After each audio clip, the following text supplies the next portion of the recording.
The following program is a production of Pioneer Public Television.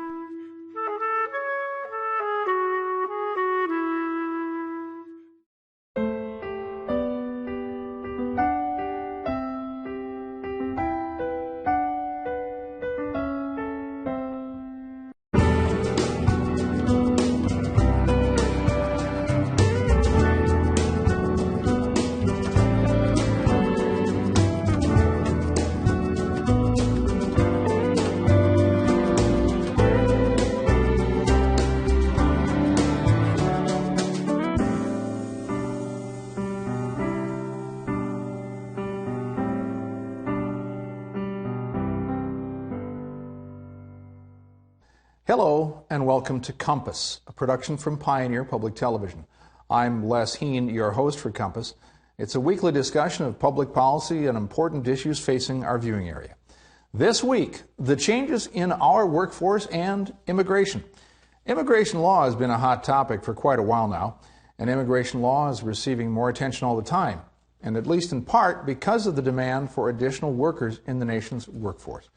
First, we're going to take a closer look at one way these challenges are being addressed with the help of interpreters in the workforce. Pioneer's Laura K. Prosser recently followed Veronica Johnson, a local freelance interpreter, to get a better understanding of an interpreter's job in corporate America. Sometimes language can be a barrier, not only for adults in the workplace, but for patients in the doctor's office or parents at parent-teacher conferences. In cases like these, Veronica Johnson has found a niche as a professional interpreter, bridging the gap between cultures, one meeting at a time. I met a guy that was an American that could not communicate in a store, and I feel so sorry for him. And I interpret for him casually, and he was so relieved that somebody could help him. And then I kind of began to question, this is something that probably I would like to do. But different towns have different issues. And with the issues come sometimes the difficulty to reach a pool of interpreters. For Veronica, her interpreting start came from working as a para for kids. Soon, she was interpreting to parents and even translating letters. A matter of situation and opportunity had presented itself, and Veronica, not one to let it pass her by, started specializing in education and medical after graduating from Century College. Once I get a schedule, and then they give me the particulars of the appointment, if it's medical, what kind of medical session will be, and then I prepare before my session. I get online and search my terms. They usually are expected to be used in this type of session. You talk a little bit of the issues the provider have or questions they have. In the case that it's a new client, you introduce yourself, you talk about what issues they have, and then you introduce to the patient or the parents or the client in the target language. And you tell them, your introduction, or how the session will go with an interpreter. You sit down. Usually I try to sit down a little behind to the side of the patient or the target language so that they talk to each other, not like I'm not there. If there's any terms that you come across that you don't understand what they're meaning, Perfect. I can help explain that, and then you can try to find... Despite all the preparation in the world, sometimes a word-for-word interpretation isn't possible, and the session has to adapt. Doctors are fast, and you encounter difficulties trying to convey the thought of the doctor to terminology that sometimes is very difficult to the patient understand. Even I can interpret it, and I know the patient is not getting what the terms are saying to them. Then they say yes, yes, yes, but they are not quite getting anything. Then I had to sometimes interrupt and say, look, I'm working as a cultural liaison, because sometimes we have to switch. That maybe it's something that the provider never heard of, or are not aware. And then later on in a post session, you can say, look, I had to say that to you because the patient is not understanding your terms. He's nodding his head, but he's not understanding. Could you explain it with easy words to them? Sometimes they feel like, oh, no, we don't have the time. As an interpreter, you just have to say everything that the source language is saying. You cannot give any of your own information. And that's the reason it's great to have a post session, a press session, because you can talk about these issues that develop in a session and improve every time. And that's the work that we do with clients. It's a partnership of communication. This partnership is made possible by the mix of cultures in our region and the immigration that's happening all around us. You can be a lawyer in another country, come here, and all of a sudden you don't have anything to do. What if I'm a lawyer? I cannot do anything here. But you have this alternative with translation and interpretation. You have the alternative to use that knowledge and convert it in helping others. What we were talking about is the reading skills of your daughter. Lo que estamos hablando es sobre las habilidades de lectura de su between two different languages. We are that bridge that connect them. Without our services, our language skills, these two people will not be able to say a word to each other. And sometimes they understand the language. They understand some English, but they are not understanding why these people is saying this to them. Sometimes patients or these clients, they do something with their eyes, and, oh, she didn't like that. Because they know already previously that she did that before in another session. And that means she doesn't like that. And that's the beauty of what we do, because they began to match their body language with the words that they are picking up with interpretation. That's the bottom line, the best gift that these skills give you. And then with that, you motivate you to continue to get better, to learn better your communication skills, to learn the terms they are needing. All these little minutes of two people communicating is the perfect moment for us, the interpreters and translators. Gracias. Thank you.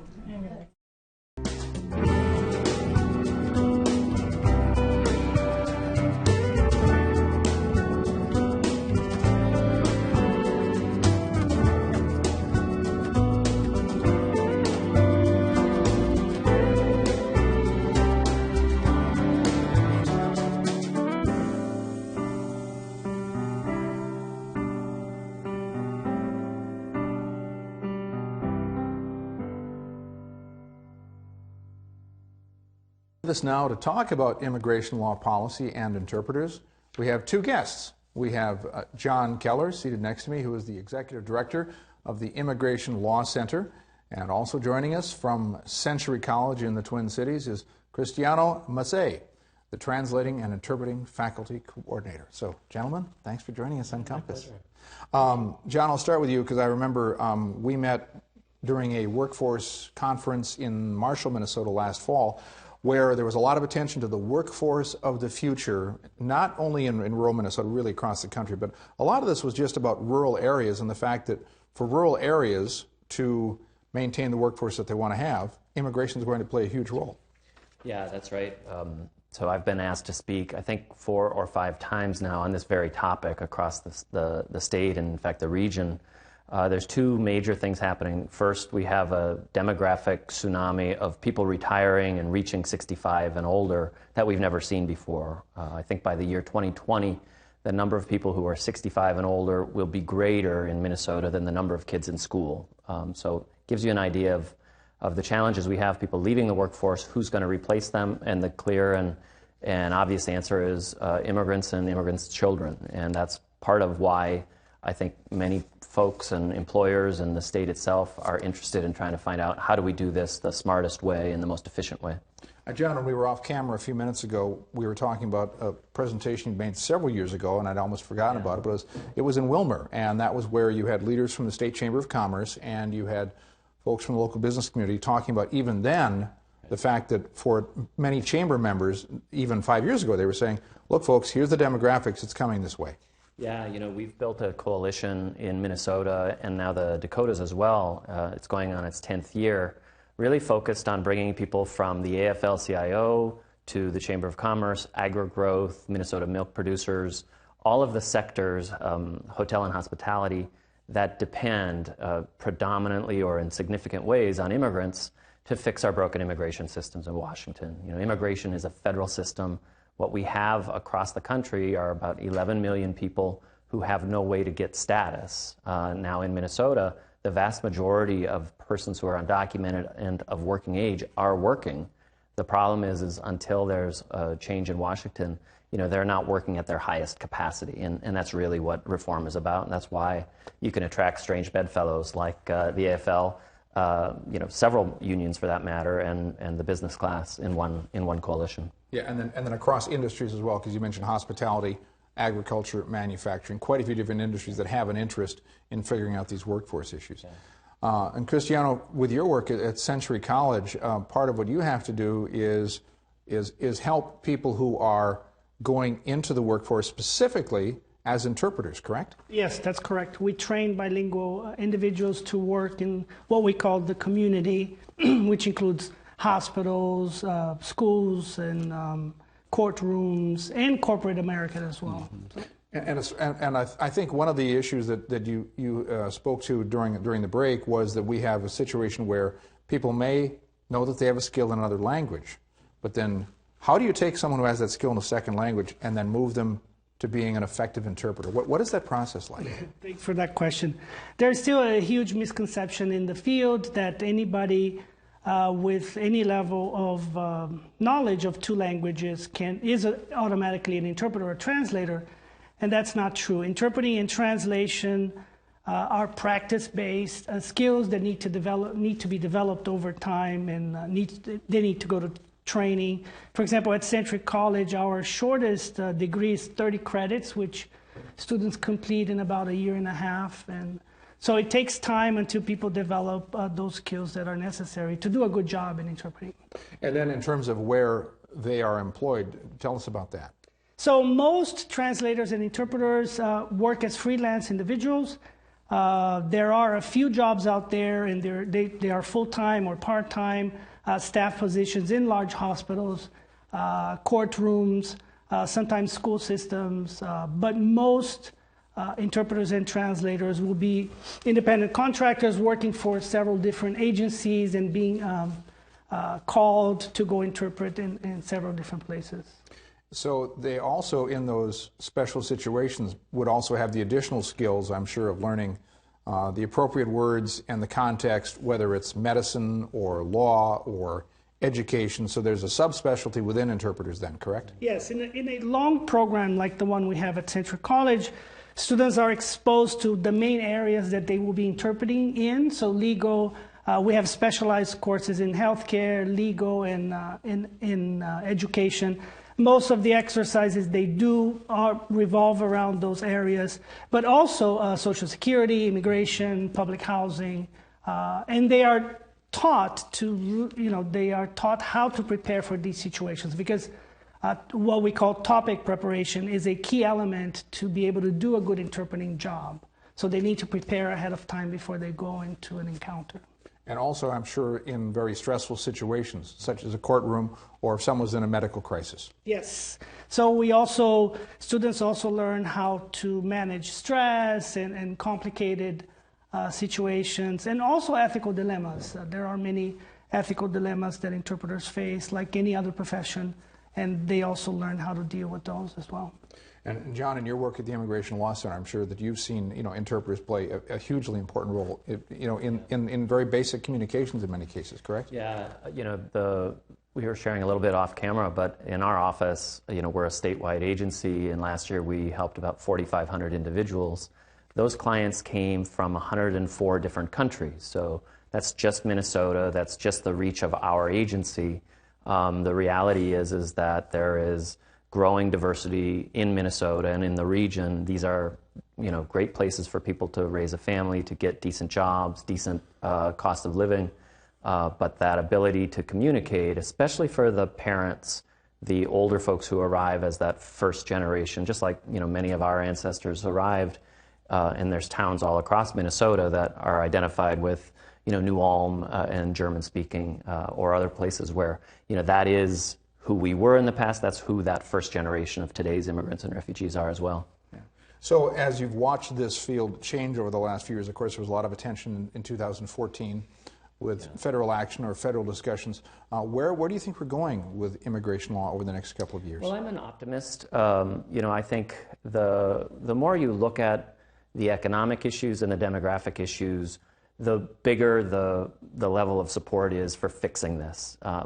In lots of ways, you don't need to be a humanitarian or somebody who embraces diversity. You need to care about your own self-interest, and that is, all of our self-interest is tied up in growing the workforce. How do we continue to grow as a state like Minnesota, where it's cold? People may not come here for the weather, but they come for good jobs, and they come for good schools and good colleges. So our ability to continue to grow is wholly dependent on new populations moving here, and migrants are the way that we're doing that. The estimate in 2020 to 2030 is that about 30% of population growth will come from the foreign-born. So without them, we are already losing population. And if you look at the baby boomer, and you talked about what sometimes I think is referred to as the silver tsunami, as those baby boomers move through the workforce, they may very well delay retirement until 70, but even if they do delay retirement, there is still a significant need coming behind them for a number of these jobs. What sort of jobs are you think that we're most likely to see the greatest demand for? Well, we already know today that there are wholesale industries that depend on immigrants. So agriculture is predominantly dependent. If you look at dairy, more than 50% of milk is milked by Latino hands, both in Minnesota and nationally. Organizations or sectors like restaurant and food services, colleges and universities depend pretty dramatically, in hospitals, and the care for those very senior citizens and aging citizens are predominantly being cared for by people from other countries or their children. So, there's sectors that without the foreign-born in Minnesota and across the country, we simply wouldn't be able to do what we need to do.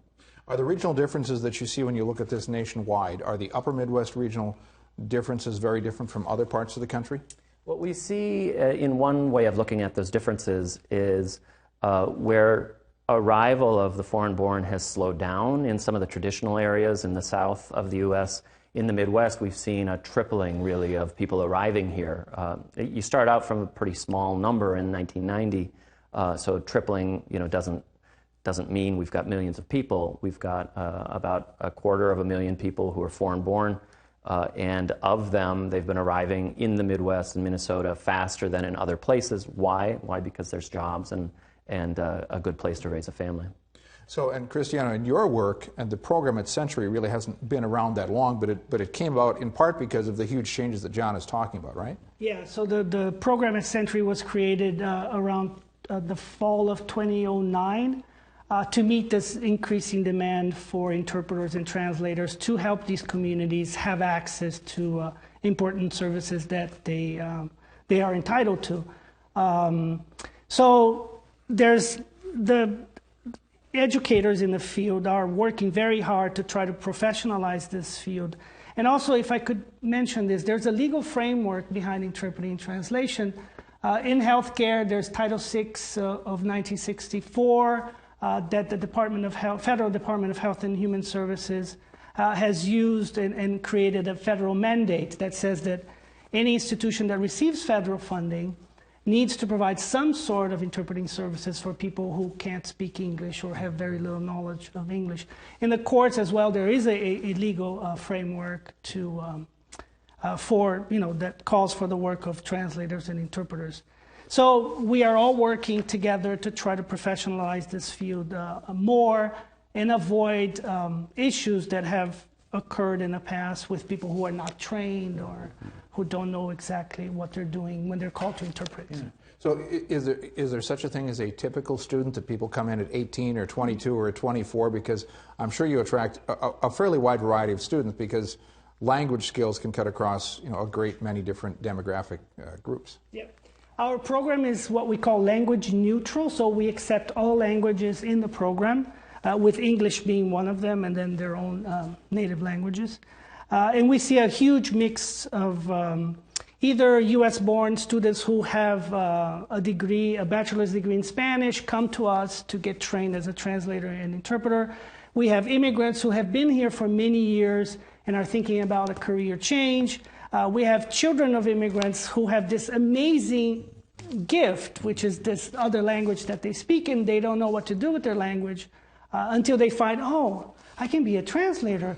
So they come to us as well. So we have a big mix age-wise and nationalities, ethnicities as well in the classroom. And I know you said that many of these people end up essentially in freelance work, yep, because there aren't necessarily that many places that have a 40-hour or 50-hour week, yep, full-time call. Yep. But these people then often end up being on call for a particular service, be it courts or hospitals or other groups, right? Correct? Yeah. There are, they can get called by these agencies, but there are other positions in large hospitals and in the courts that are called part-time or on-call or per diem, and so they give their time, they let the employer know that I will be available Monday, Wednesday, and Friday at this particular time, and then they get called to go to work. So it could be an early career, it could be a mid-career, it could be in a career combined with another career as well. That's what's amazing about translation and interpreting. You can combine with, I have students who are also medical assistants and interpreters, and they get paid differently in both roles. So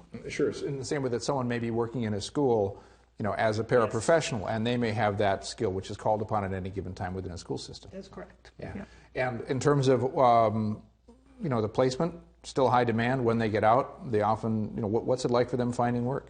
For the students coming out of Century College, they're being hired right away. Employers, through anecdotes that we hear from students themselves, former students, is that the employers are so happy to have these graduates from the program, and sometimes they say, oh, I didn't know a translator could do that translation was this and not something differently. So our students are getting really good jobs. So when you say the difference between what they thought an interpreter could do and what they really do, is that often about nuances in language, or is it cultural understanding, or what is it that really makes them special in that instance? It's the difference is lack of training, because as we were talking before as well, knowing two languages is not the prerequisite. I mean, it is a prerequisite, but it's not the only thing about translation and interpreting. There are many other skills that one needs to develop, including interpreting skills in many different modes. We call them consecutive, simultaneous, sight translation, which is reading a text in one language and speaking it in another language. And then situational management, decision-making, interpersonal skills. I have very close contacts with managers of interpreter services in large hospitals, and they tell me that they will not hire someone who doesn't have interpersonal skills, because they need to work in a team. And so all of these things they learn in the program. So they see a difference between people who have never been trained and the students coming out of Century, and apparently they're very pleased. And we didn't even talk about differences in dialects, which is also huge. Yes, for Spanish, for example, students need to build their knowledge about the variations of Spanish is being spoken in I think 20 countries around the world. So sure. Yep. And of course, John, in your work, students entering the workforce, and of course they may find very different situations than, I believe, as you mentioned a moment ago, people who come in to this country with more advanced skills. Yeah. So tell me about that difference. Yeah, the interesting thing about immigrants is a lot of people may only think of immigrants as laborers or people who may not have finished high school, but the reality is, when you look at the background of today's immigrants in Minnesota, is you find them at the very high end of the education spectrum, people who arrive and obtain maybe 1 or 2 masters or even PhDs, who are behind the vast majority of intellectual property in the United States, people from abroad who come here to really become experts in their field and benefit the United States through that very high level of education in the STEM services in science and math. And then you also have people who arrive who may not have had any education. So we have a wide spectrum. There may be no formal education. The Southeast Asian community that we resettled after the Vietnam War, the Hmong and the Cambodian and the Lao communities, many of them came from a very rural upbringing, and the transformations over 1, 2, or 3 generations are pretty astounding in terms of people buying homes, their kids finishing high school and going on to college. So when we talk about immigrants, it's really important to think about immigrants as a family.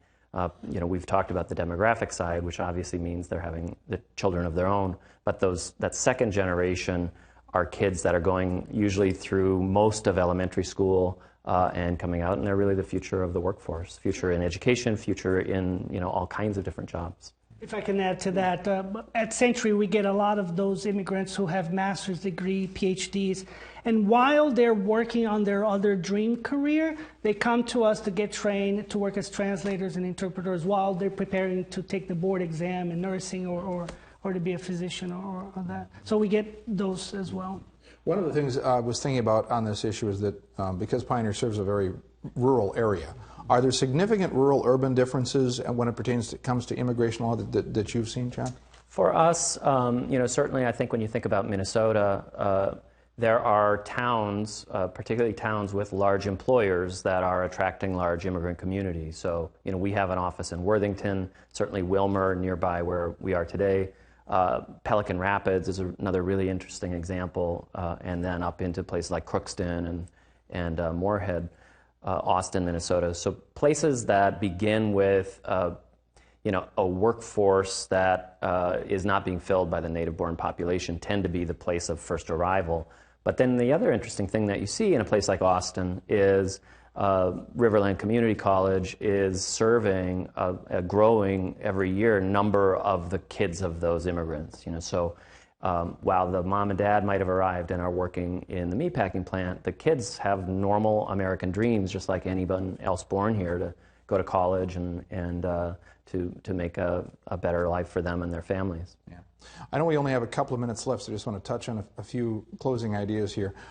John, if people are interested in learning more about the work of the Immigration Law Center or more about this issue, where should they go? A couple places. Certainly you can go to our website, ilcm.org. From the business perspective, I think it's really interesting. A lot of people don't know this, but we've worked with this coalition for the last 10 years. It's called the Minnesota Business Immigration Coalition. You can Google it, or the website is mnbic.org. A lot of the data about the importance of immigrants, the economic importance, and the demographic importance is on MnBIC's website. And Cristiano, Century College, they can look up Century College, and that's where the interpreting program is, correct? Yes, they can look us up at century.edu/TRIN, which is the acronym TRIN. Okay. In our courses, we have cohorts starting spring and fall, and they need to fill out an application and send it to me. Okay. We're out of time, but Cristiano Matze, John Keller, thank you very much for being with us on Compass. Thank you. That's it for this week on Compass. Join us next week for more stories about the people, places, and issues facing our region. Thanks for watching.